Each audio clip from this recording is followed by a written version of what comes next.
Yesterday morning at 2:41 a.m.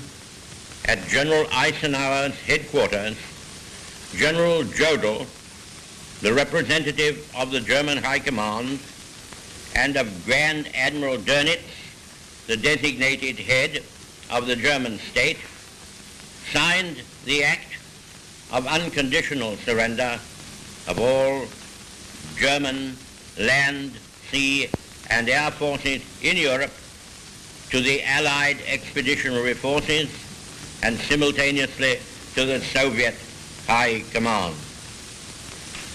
Hostilities will end officially at 1 minute after midnight tonight, Tuesday, the 8th of May. But in the interest of saving lives, the ceasefire began yesterday to be sounded along all the fronts. The German war is therefore at an end. We may allow ourselves a brief period of rejoicing. Today is Victory in Europe Day. This was the moment we'd all been waiting for.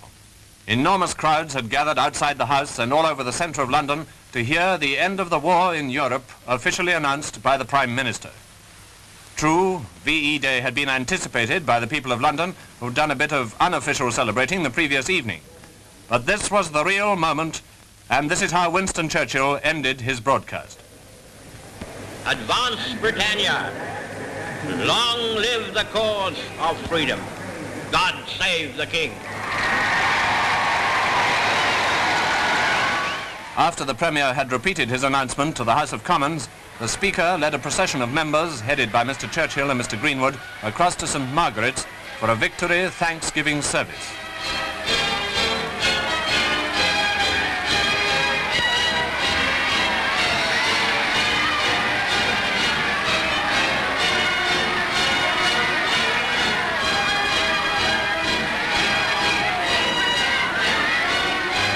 Meanwhile, of course, Londoners had begun their non-stop two-day celebration.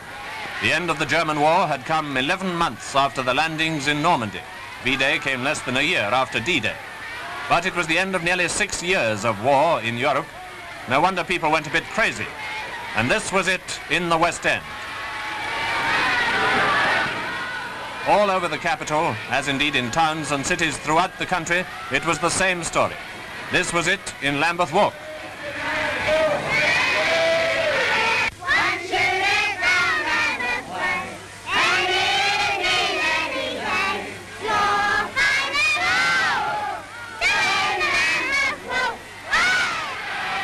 You can almost bet when the Lambeth people are about, there'll only be one winner. That's the Lambeth people will fight anybody in the United Kingdom or outside the United Kingdom. What do you think? Almost right up to the end, London and southern England had been under fire. London certainly had as much right as anywhere to celebrate victory, and London certainly did.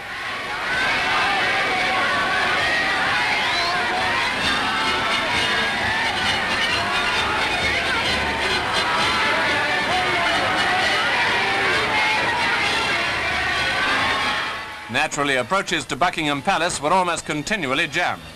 Vast crowds outside the palace cheering and waiting, and when the royal family appeared first by themselves and later with Winston Churchill, how they cheered.